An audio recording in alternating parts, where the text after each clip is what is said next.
drug dealers getting away with murder? It's a question that I and many others have asked ourselves.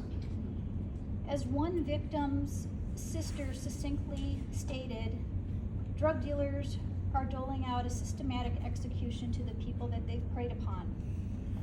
Whether it be an overly tired nursing student buying what she thinks is a Xanax, or a college student buying an Adderall to cram for a test, they are equally at risk as the addict who has somebody preying upon their weakness. Truth be told, when you come across a scene like this, you cannot assume, nor should it really make a difference. The fact is, drug poisonings are happening at an alarming rate, and we need to use all of our tools to combat it. My name is Sylvia Schafer, and I'm going to be speaking today about my experience with drug-induced homicide and the loss of my firstborn. On May 28, 2019, I received the dreaded phone call which no parent should ever receive. My son Joshua was found dead on his 29th birthday. Joshua was poisoned after unknowingly sold fentanyl. I said I wasn't going to cry. I'm sorry. I live in McHenry County, and in the months prior to Joshua's death, the papers were full of success stories of how by enforcing the drug-induced homicide statute, lives in McHenry County were being saved. Numbers of drug-related poisonings were dropping, and the state's attorney was proud of the results. When Joshua died in Chicago, I assumed that the same protocol would be followed, but I was surprisingly mistaken.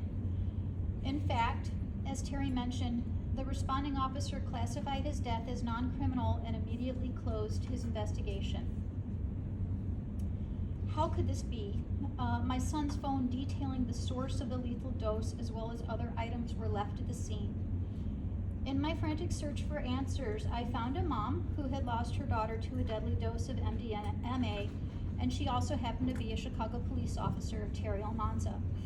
I expressed my frustration around how I was having trouble reconciling what I was seeing in McHenry County with what was not happening in Chicago and Cook County. She immediately responded by connecting with the assigned detective, who by no fault of his own handled my son's case by following past protocol, which meant accidental death and no criminal investigation. With the permission of the assigned detective, Officer Almanza recovered narcotics left on the scene. She recovered Joshua's MacBook, iPad, iPhone, and submitted them to RCFL to digitally extract evidence and to verify the source of the lethal delivery of fentanyl. After many phone calls and emails pleading for an investigation, my case ended up first with narcotics and ultimately with a homicide detective. Your jobs are not easy. In fact, I would say some of the most difficult jobs in the nation.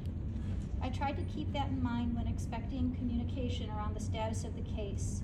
The homicide detective told me not to expect it to happen overnight, but the case went along for 14 months before an arrest was made. Meanwhile, I was sitting in on McHenry County trials of a similar nature and seeing dealer after dealer being convicted on text messages and GPS locations alone.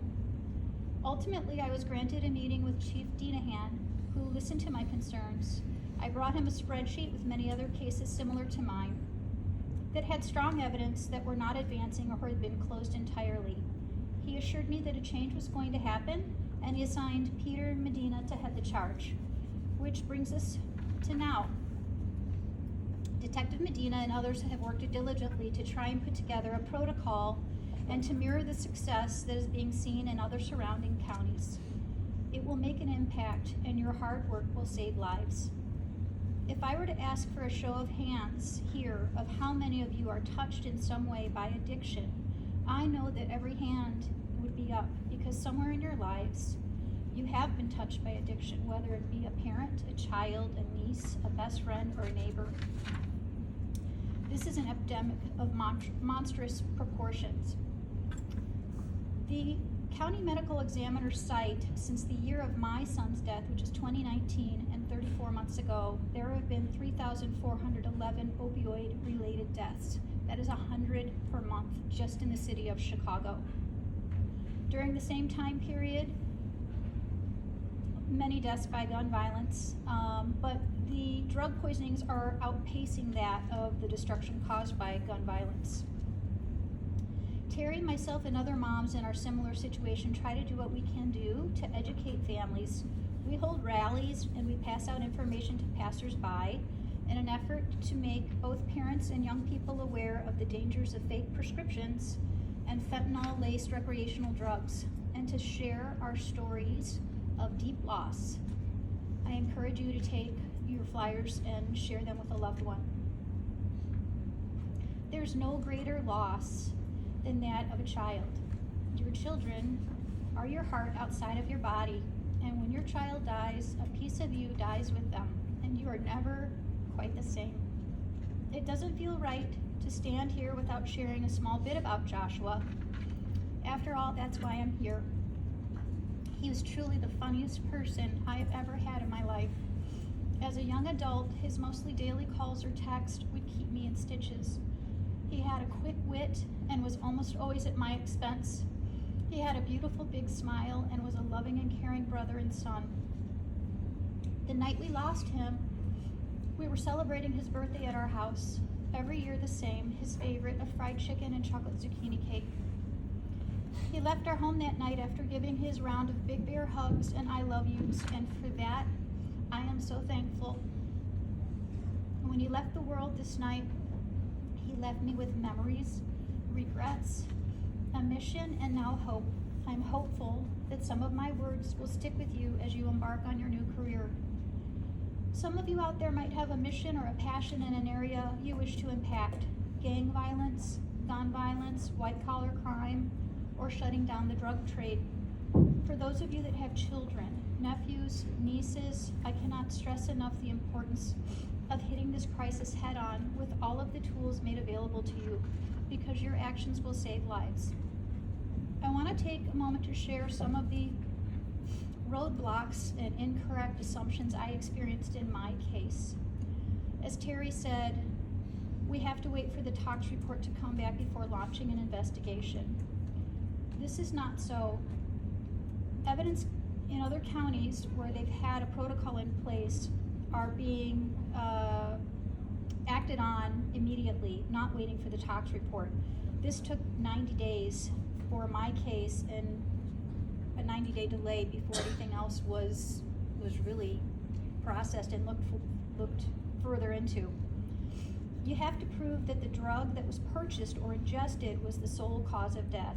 This is also not so. A person commits drug-induced homicide when he or she violates Section 401 of the Illinois Controlled Substances Act or Section 55, the Methamphetamine Control Act and Community Protection Act, by unlawfully delivering a controlled substance to another, and any person's death is caused by the injection, inhalation, absorption, or ingestion of any amount of that controlled substance. So waiting on that tox report, really, again, it's just a time delay, because it doesn't really matter what it says in that report. It doesn't have to be, that drug doesn't have to be the one thing that sent somebody over the edge. It's just any amount of it. I was told also the state's attorney would not back these charges. And I would say that that's not true, because ultimately, December 13th of this year, Dean Paulus took a plea deal because the evidence we had was so strong. Drug users are playing Russian roulette and deserve the outcome. I hear this often, not from police, but from the public that comment on, blogs and newspapers. And it's not true. When you come upon a scene, you don't know that person's circumstances. It could be a first-time user, an experienced user, or just a young person that came in contact with the wrong substance. My son did not make the decision to die, but his consequence was that he lost his life. And for 17 months, the other party involved did not suffer a consequence for his actions and continued to prey on others. This one's very important to me. I hear people say it's an overdose, and that's not so. It's a drug poisoning. If you could please try and remove this word from your thinking. When a person dies from alcohol poisoning, we call it poisoning. We do not refer to it as an alcohol overdose. Overdose is a stigma, and it leads people to believe it was a suicide. These are poisonings and should be recognized as such. I would like to express my appreciation for the detectives and narcotics officers that were assigned to my case once it was reopened. Officers and detectives assigned showed much professionalism and compassion in the handling of my son's homicide. I feel they wanted to help, but perhaps did not have a clear policy moving forward, and were navigating uncharted territory. I would like to thank Chief Dinahan for taking my concerns to heart, and to Peter Medina for putting a plan into action, as well as inviting us here to participate today. And I would like to thank Terry Almanza for her support, her guidance, and dedication to helping not only me and my family, but so many other families by explaining the tools in a statute already on the books in Illinois and other states. What started out as a passion for Terry has now gained national traction and awareness, and were it not for her, my son Joshua's case would have remained closed, and I would have been left wondering how many other lives are being lost for this dealer's financial gain. Lastly, I would like to thank all of you. You're embarking on a career that takes a very special person to do, especially in these times. Your bravery and dedication amazes me and my family. You put yourselves in harm's way daily, sometimes with very little appreciation. So again, from my heart, thank you, and good luck.